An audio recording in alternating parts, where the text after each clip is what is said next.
días. Buenos días. Ánimo, ánimo.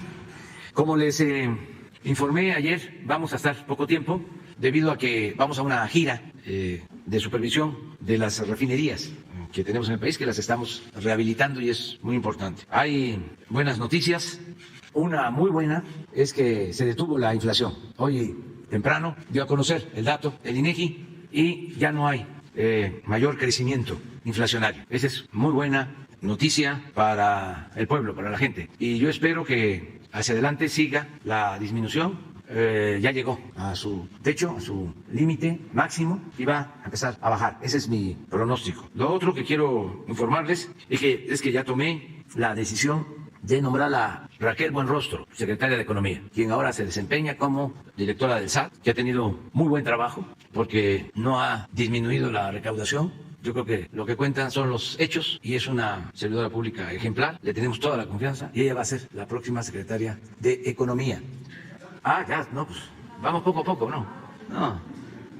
Poco a poco. Ella va a estar como secretaria de Economía, es maestra en Economía, tiene licenciatura en Matemático de la UNAM y maestría en Economía del Colegio de México. Y ya, pues, se conoce porque ha estado aquí con nosotros en todo lo que tiene que ver con el SAT. De todas maneras, les vamos a entregar su historia pública. Muy bien, pues adelante. 1, 2, 3, 4. Empezamos por ahí. Muchas gracias, presidente. Muy buenos días. Primero preguntarle sobre la violencia en la Tierra Caliente del estado de Guerrero. Esto después de la masacre de hace unos días en San Miguel Totolapan. El día de ayer se difundió un video por parte de un presunto líder criminal que opera en esta región, que acusa al grupo opuesto de la violencia de hace un par de días en este municipio. Preguntarle qué diagnóstico tiene sobre la violencia en esta zona de la Tierra Caliente, si se va a reforzar la seguridad y qué opina de que este presunto líder delictivo apodado El Fresa habla de una posibilidad de un acuerdo de paz que pactaría con el alcalde que fue asesinado precisamente en este ataque, presidente. Bueno, se está haciendo la investigación sobre estos lamentables hechos en San Miguel Totolapan, en la Tierra Caliente, en Guerrero.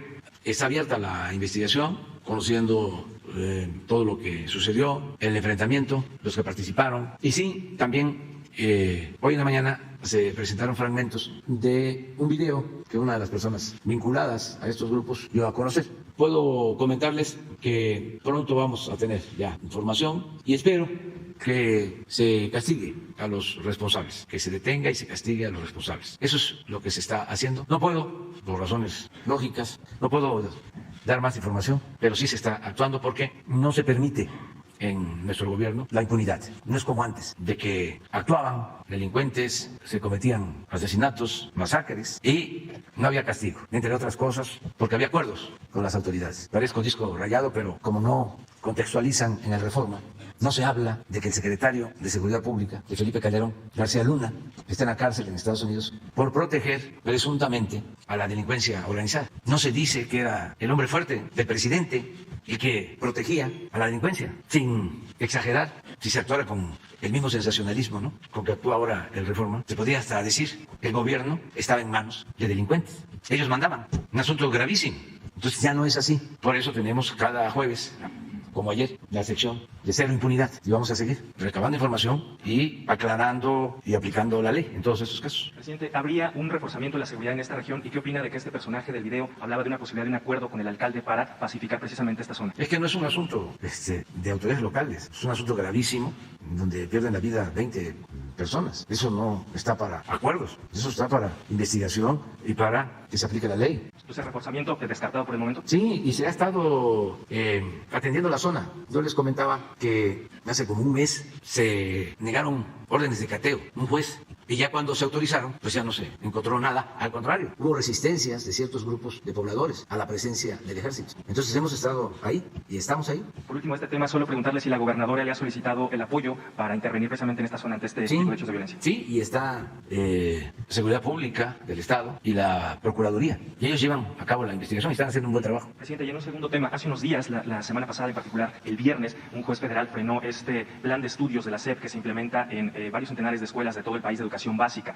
Una resolución judicial. Preguntarle para frenar la implementación de este nuevo plan educativo de la SEP en 960 escuelas que representan un plan piloto precisamente para echar a andar este nuevo plan. ¿Qué opina de esta resolución y sobre todo de las críticas que hizo este juez en el sentido de que, pues se pretende experimentar con los maestros y con los alumnos con este plan que no se conoce? Sí, es natural que esto suceda, porque se trata de cambios en los contenidos de libros, de texto, y el conservadurismo pues siempre se ha opuesto a la educación pública, a los contenidos de los libros, solamente cuando ellos los hacen, como pasó durante todo el periodo neoliberal, que los contenidos los contrataban con empresas que daban asesoría, empresas vinculadas a intelectuales conservadores, intelectuales orgánicos, que ganaban muchísimo dinero en eso. Y fue el tiempo en que abandonaron la historia, hicieron a un lado el civismo, la ética, y más atrás, pues el PAN, que seguramente son los que están detrás de esto, se opusieron durante el gobierno del presidente López Mateos a que se entregaran los libros de texto para primaria. Tuvieron hasta movilizaciones del conservadurismo en contra de los libros de texto. Afortunadamente no lograron su propósito y gracias a eso pues se editaron libros de texto gratuitos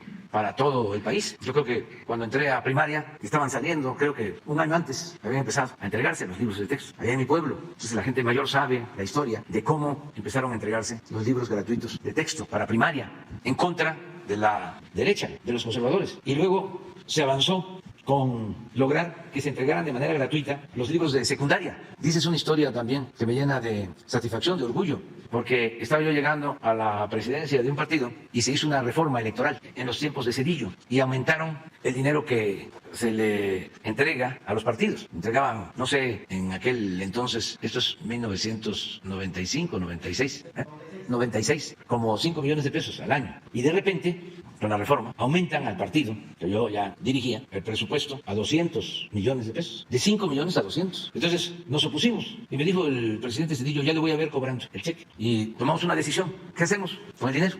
Y seguimos utilizando el mismo dinero, los 5 millones, y el resto se utilizó para 3 cosas: para crear un fideicomiso y ayudar a huérfanos y a viudas de compañeros que habían perdido la vida luchando por la democracia durante el régimen de Salinas. Hubieron muchos muertos. Entonces, parte de ese dinero era para entregar becas a familiares de los que habían perdido la vida luchando por la democracia. Otra parte fue para poner casas en la frontera en defensa de migrantes, para protección a migrantes. Y otra parte fue para comprar los libros de secundaria, porque entonces, repito, no eran gratuitos, y entregar gratuitamente los libros de secundaria en los municipios donde nosotros gobernábamos. Como hicimos esto, y les molestó mucho, estaba un señor Limón en la Secretaría de Educación Pública, Miguel Limón, y Zedillo, presidente, tomaron la decisión, a partir de ahí, de entregar de manera gratuita los libros de secundaria a todos los estudiantes. Entonces me genera mucha satisfacción contarlo. De modo que tenemos que ver quiénes están promoviendo estos amparos y vamos a defender la necesidad de que se reformen los contenidos de los libros, porque ya no estamos en el periodo neoliberal o neoporfirista.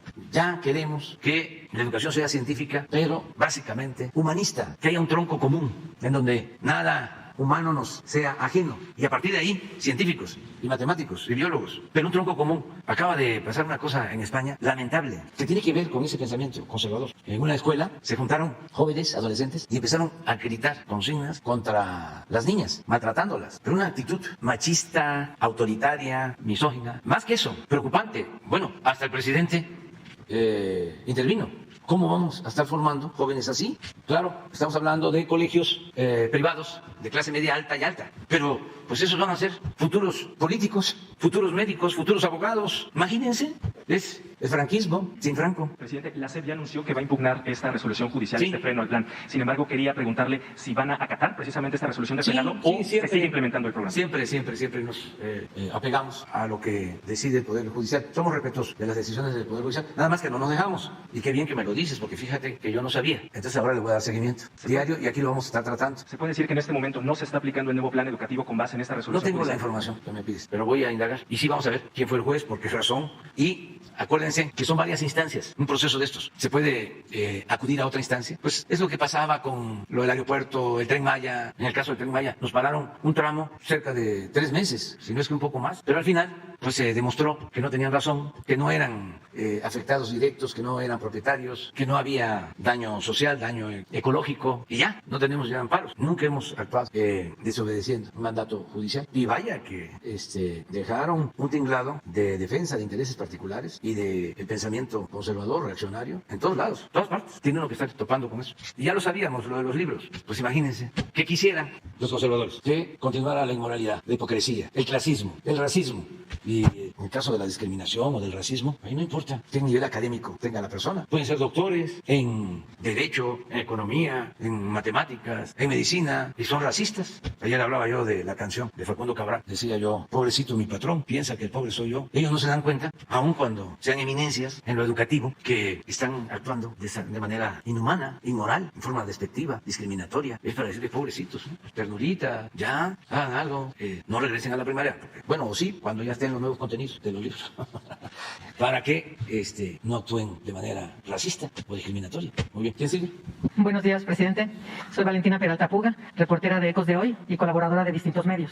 Hace 8 meses, aquí en la conferencia, el subsecretario Encinas y la comisionada Quintana nos expusieron ampliamente las razones por las que era importante crear el Centro Nacional de Identificación Humana dentro del contexto nacional de más de 105,000 seres humanos desaparecidos. Enseguida, usted firmó la iniciativa que fue aprobada por unanimidad en las cámaras de diputados y senadores. Se publicó el decreto en el Diario Oficial el 13 de mayo. El 9 de agosto, el subsecretario Encinas le dio el banderazo de salida y encabezó en Morelos la ceremonia de inicio de las adecuaciones del inmueble donde operará este centro. Actualmente se están contratando a las primeras personas expertas para conformar los diferentes equipos de trabajo. Entre ellos, quienes identificarán a las personas sin vida que se han acumulado por años en las fiscalías locales y la federal y que hoy están alrededor de 53,000 personas abandonadas en fosas comunes en todo el país. En esta lógica de búsqueda, identificación y restitución, el decreto señala que el centro quedará adscrito orgánicamente a la Comisión Nacional de Búsqueda, ya que su operación significa la búsqueda forense con fines de identificación a través de un enfoque masivo con competencia en todo el territorio nacional para encontrar a miles de personas desaparecidas. Usted ha repetido que para estos asuntos tan atroces como la desaparición no hay techo presupuestal para que garantice la operatividad y obtener resultados en corto tiempo. Sin embargo,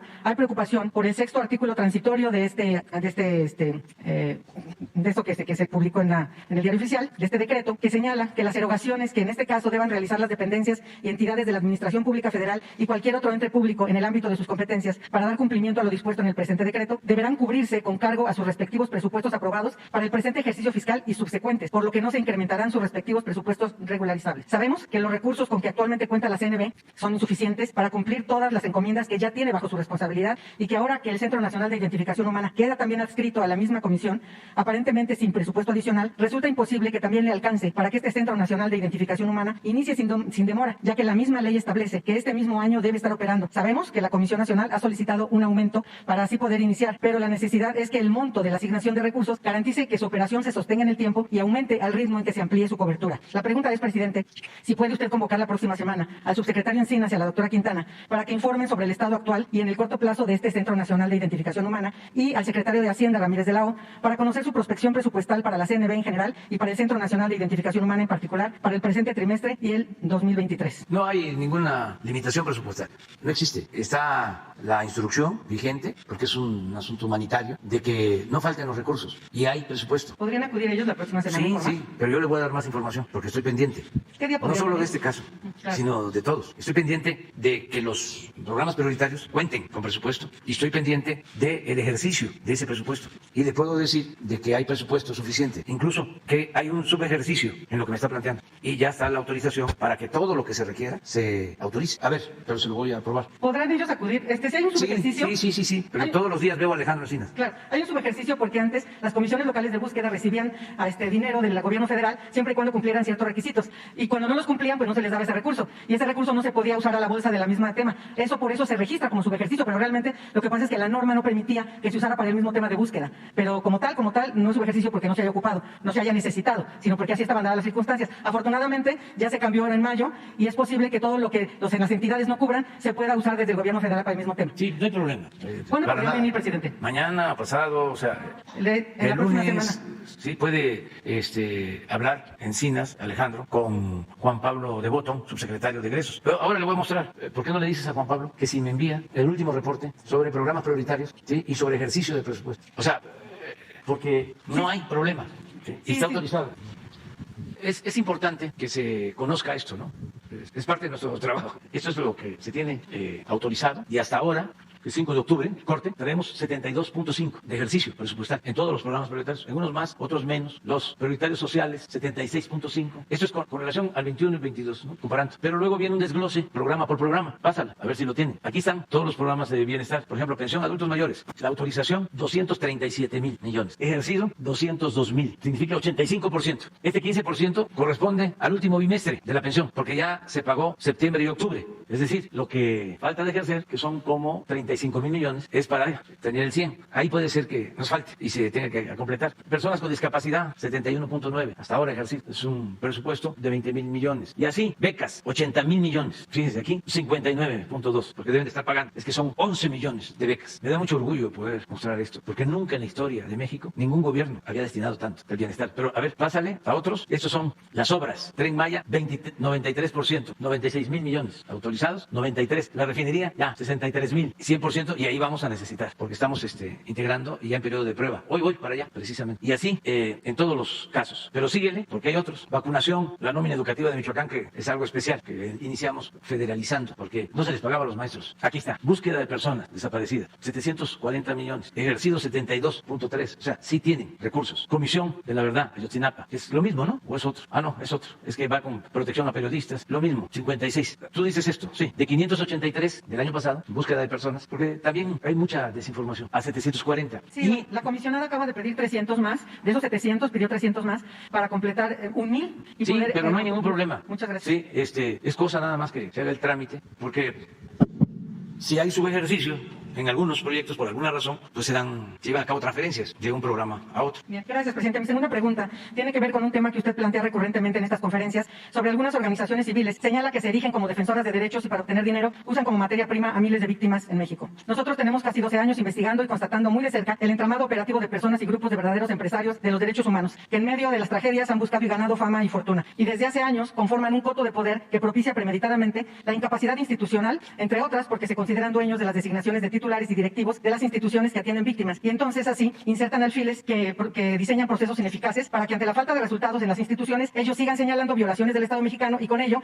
se reinicie este ciclo perverso para que sigan obteniendo recursos y controlando el desarrollo de las instituciones mientras administran el dolor de las víctimas. También tienen como estrategia ir trepando sobre las víctimas para alcanzar reflectores y altos cargos. Hay múltiples ejemplos. Uno muy evidente, al que usted se refiere constantemente, es el senador sin partido, que usted ha llamado falsario. ¿Cómo detener el abuso de estos personajes? Usted declara con frecuencia que como principio real para resolver las problemáticas se debe ir a las causas y atenderlas. Si las víctimas de delitos graves están a merced de estos, que usted también ha llamado buitres y sopilotes, es porque una de las razones es que las instituciones están atomizadas y dejan vacíos que estos pseudodefensores aprovechan para llenar o aparentan llenar, lucrando con el dolor y la desesperación de las víctimas a las que el Estado ha negado resultados de justicia. En la medida que la respuesta institucional sea eficaz y eficiente, es que estos mercenarios se quedarán sin materia para hacer creer a las víctimas que son sus salvadores. Ahí es donde su propuesta desde hace años sobre crear la Defensoría del Pueblo cobra la importancia enorme de la reorganización institucional para evitar esa línea interminable de ventanillas de múltiples y variadas instituciones, una para defender cada derecho, que gastan más del 80% de sus presupuestos en estructura debido a la burocracia administrativa. Por lo pronto, por un lado preguntarle si está dispuesto a retomar este compromiso que usted ha mencionado en reiteradas ocasiones,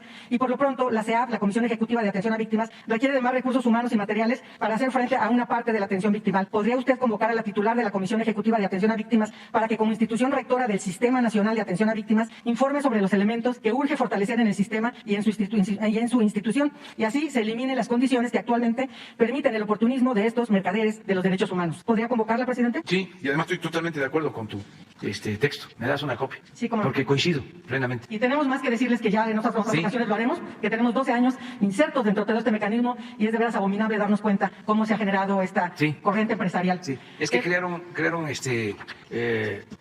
unas estructuras para favorecer a la oligarquía y permitirles saquear y actuar de manera autoritaria. Claro que sí. Nulificaron el Estado social de derecho. Entonces crearon todos estos organismos autónomos, supuestamente. Pero esa fue una estrategia. La otra, complementaria, fue impulsar las organizaciones de la llamada sociedad civil, porque necesitaban legitimarse para robar, para violar derechos humanos. Entonces proliferaron esas organizaciones de la llamada sociedad civil como hongos después de la lluvia. Surgieron y se volvió un negocio lucrativo para muchos. Entonces hay pseudo defensores de derechos humanos, pseudo ambientalistas, pseudo defensores de campesinos, pseudo defensores del movimiento obrero. ¿Se imaginan ustedes cuánto se llevaban? Y se siguen llevando. Del presupuesto estas organizaciones, además causando daños, porque desmantelan la parte de las guarderías del Seguro Social para subrogar el servicio a organizaciones civiles vinculadas a funcionarios públicos. No hay supervisión, lo que les importa es el lucro y por eso la desgracia de ABC. No rinden cuentas. Nada, absolutamente. Entonces, sí es muy importante que esto se vaya combatiendo. Lo dije en la ONU, porque no solo es el caso de México, proliferó a nivel mundial. En el caso de Estados Unidos, con todo respeto, en vez de tener acuerdos con los gobiernos y destinar recursos de cooperación económica a países pobres a través de sus gobiernos, legal, legítimamente constituidos, pero domina la idea de que los gobiernos son corruptos y que entonces hay que entregar esos apoyos a las organizaciones de la sociedad civil. Yo les he dicho, con todo respeto y franqueza, pues por eso no se avanza en el caso de Centroamérica.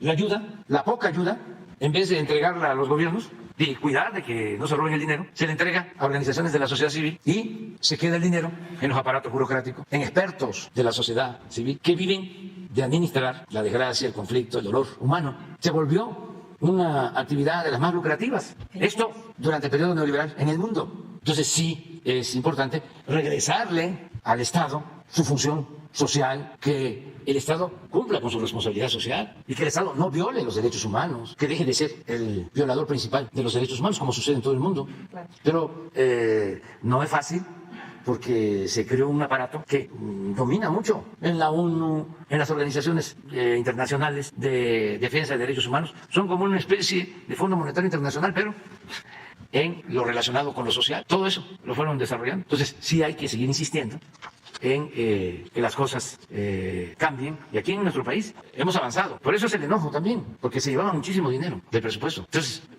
si se le va a apoyar al adulto mayor, ese dinero, todo le llega de manera directa al adulto mayor, es su pensión. No es el instituto para la atención al adulto mayor, la Secretaría de Atención al Adulto Mayor. El fideicomiso, pues imagínense, si hubiese un instituto o una secretaría para el adulto mayor, un aparato burocrático enorme, ahí se queda el presupuesto y no le llega a la gente. Las organizaciones campesinas supuestamente independientes en el gobierno anterior, en los gobiernos anteriores, recibían miles de millones de pesos, no rendían cuenta y los líderes se hicieron millonarios. Si acaso le entregaban a la gente migajas, despensas, y ellos se quedaban con los recursos más cuantiosos, ¿no? Entonces eso no, una de las cosas que yo celebro que se está haciendo es entregar de manera directa. Ya vamos a terminar las 2.700 sucursales del Banco del Bienestar. Entonces con una tarjeta del adulto mayor va y saca lo que por derecho le corresponde. El familiar autorizado de una niña, de un niño con discapacidad, un campesino, un becario, nada de organizaciones para tutelar. Y habían cosas peores, por ejemplo, no pagaban impuestos, de por sí se condonaban los impuestos, pero en algunos casos no pagaban impuestos, eran deducibles los impuestos y de esa manera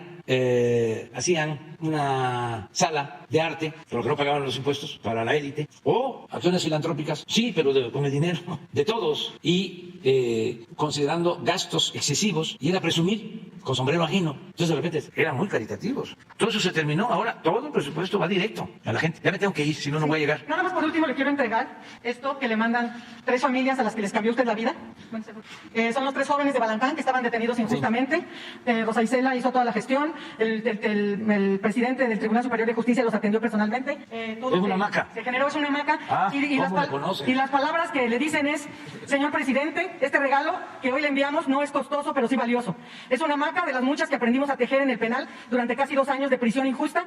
Fue hecha con nuestras lágrimas de hombres hundidos en la desolación, impotencia, frustración y ese miedo que tenemos la gente pobre cuando caemos en manos de autoridades corruptas y sentimos que la justicia nos queda muy lejos. Pero a partir de su intervención, para que se investigara la verdad, nuestros dolores se convirtieron en gran ánimo y profunda fe. Se le entregamos para que cuando descanse sobre ella y esos miles de hilos con que está hecha lo cubran como símbolo de todas las vidas a las que nos ha devuelto la luz y esperanza en el presente y el futuro como presidente de México. Con respeto y gratitud, Aníbal, César y Juan Carlos. Bueno, me da las gracias y un abrazo cariñosísimo. Y sí saben, yo aquí, ahora en Palacio no se puede, pero en la casa sí tengo mis hamaqueros y como se acostumbra, en el sureste está la cama y arriba la hamaca. ¿No es así? Y cuando hay calor arriba y hay un poquito de frío, a la cama. Entonces ya la vamos a disfrutar. Ya, quedamos pendientes. Te la doy. Adiós, adiós.